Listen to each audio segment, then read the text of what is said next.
Gonna be difficult, yeah. All that hate and shit, that be so typical. I don't fuck with bitches typical. On a different level, difficult. I can show you how to get it done. Yo, what's good? It's Pyro AZMB. You're tuned in to Channel 43 Insane TV. Make sure you follow me at Pyro AZMB on everything. Stay tuned for more shows, graphics. Hit me up for whatever you need, man. Wipe the hands if you're wondering. How the man make you understand? I'm the man, take the plan and run the scheme. Doesn't matter what the difficulty. Dollar signs on a different store. Views from the very top floor. Yeah, that's a different.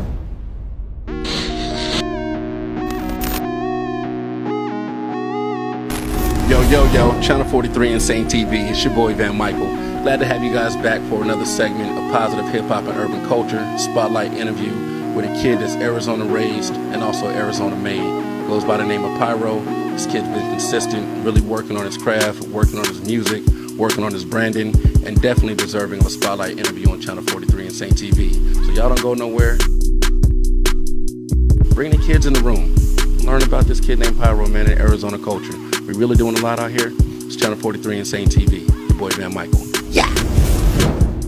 That's one thing I want to let everybody know is I'm born and raised. I'm not from out of town. Born in Arizona, raised in Arizona. That's what I rep. That's all I know. So, you know, I'm not an import or nothing. You know what I'm saying? This is my livelihood. It's my passion. You know, music's been in my blood since I was a baby. You know, it runs in my family.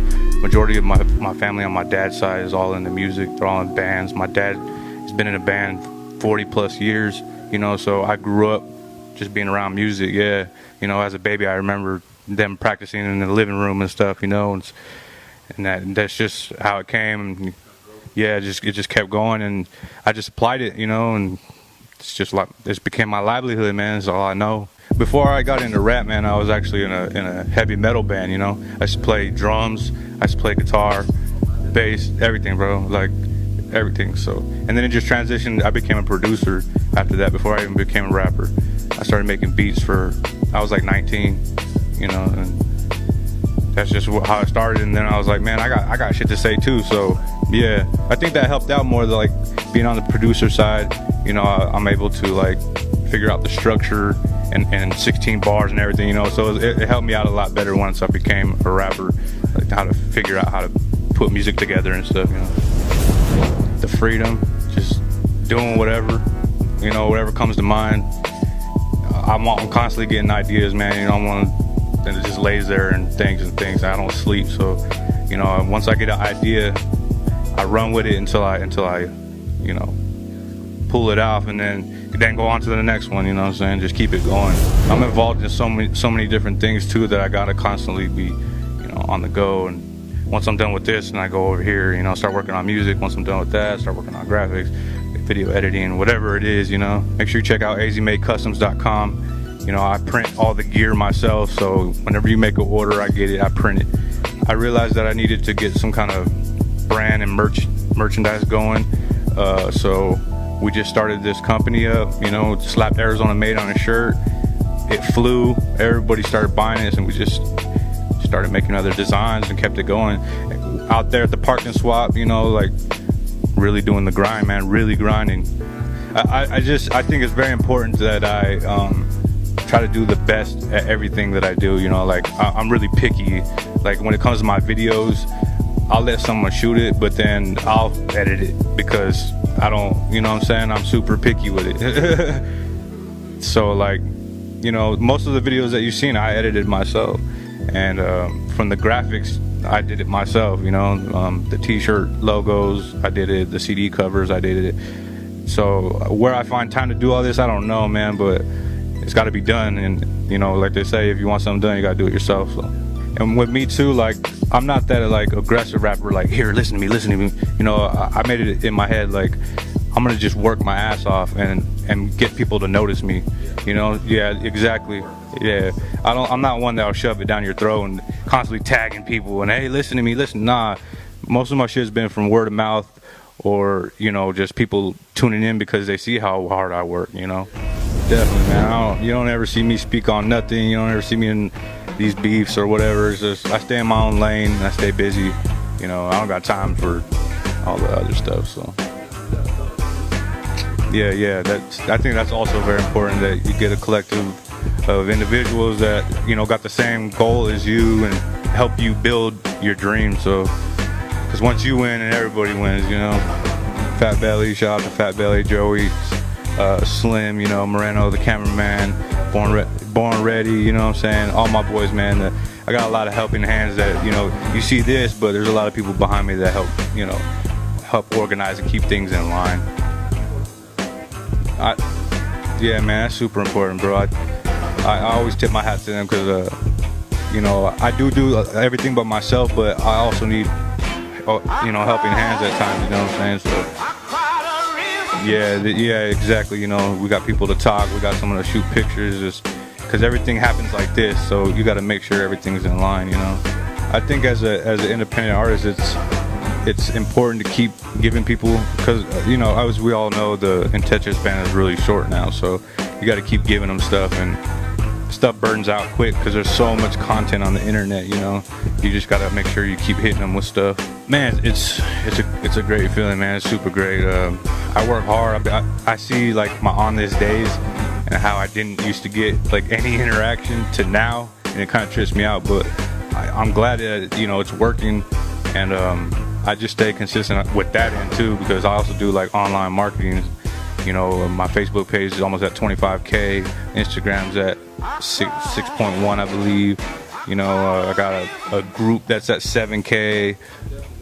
You know, my personal page, I got like 6,000 followers plus the 5,000 friends. So, you know, I got like multiple outlets that I could present things on. And I think that's important nowadays, you know, to have your numbers up, because that's the first thing people check. They're like, oh, he's only got 200 likes, he must not be popping, you know what I'm saying? So I think that's important also, to have your following up and to engage with me, man. And I love to engage back, you know, and talk back with my fans when they drop a comment. I always show love.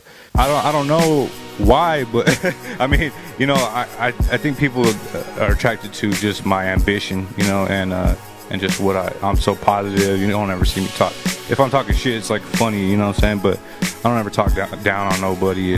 I like to inspire people, and I hope that what I do, you know, can help the next man.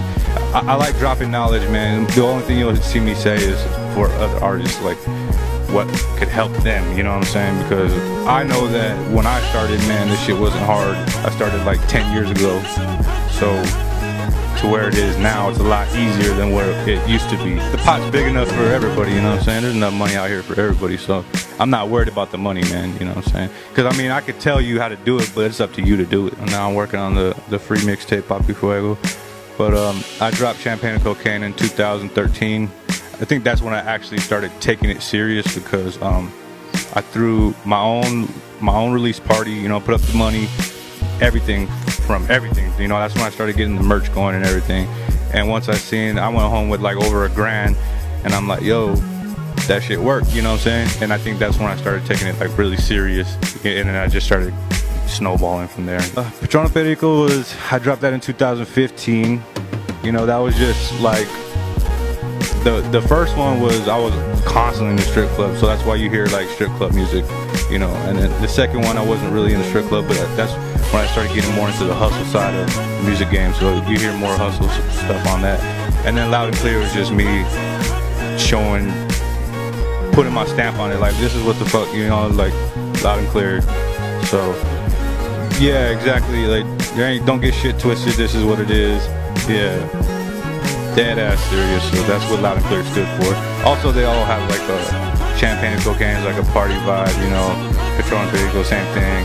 Loud and Clear is like loud is for weed, clear is for drink, so it means different things, you know. I'm more focused on growth on this one. Like, I feel like I kind of capped out, and I need more followers, I need more listeners, and I think giving it away for free and just letting people listen to it will big my, you know, my following and my listeners. Because when I went on tour with King Lil G, shout out King Lil G, I took 1,000 CDs with me, and after every show I literally got off stage and passed out free CDs. And just to see like people running up to me to grab one, it just sparked something in my head, like I just got to get this shit away. Don't worry about the music, don't worry about the money, because all the projects that I did, that I invested in, I always got my money back and some. So I wasn't worried about that, you know. I was just more worried about more listeners. Yeah, exactly. Growth, man, growth. Because I mean, why drop something if you only got, you know, 10, 20 listeners? I want thousands, you know, so that when I do drop something, I'll have all that, or they're ready for it, you know what I'm saying?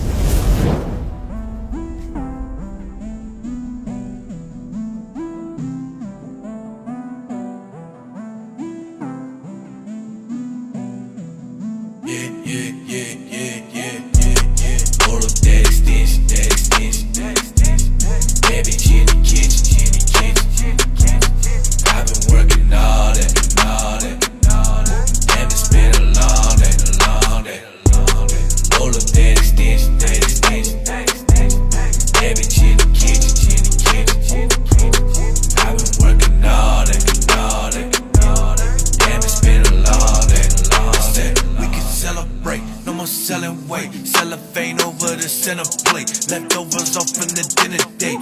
I just sound a frame, out here grinding like the finer things. I should buy a plane, I'm out my mind, I like the higher things. Dope bitch in the kitchen, roll up with the business, smoking that extension, running shit that I mentioned. Work with the phone ringing, dirty riding on my own limit. Microphone, I'm a known demon. Kill these bitches on the zone here. Bank check with the glove, king popping that trunk. King dropped in his love. Boy, you flocking no buzz. No, you not what they want. I've been out for too long. They can't stop what I'm on. They like, damn, what he on? I just wanna smoke quiet. You know I don't even buy. I'm just out trying to vibe. Trying to eat and stay alive. Yo, it's your boy Van Michael, man. Well, there you have it, man. Another exclusive interview for another dope artist straight out of the Valley of Arizona, man. It's positive hip-hop and urban culture. Y'all make sure y'all tune in to Channel 43 and Saint TV.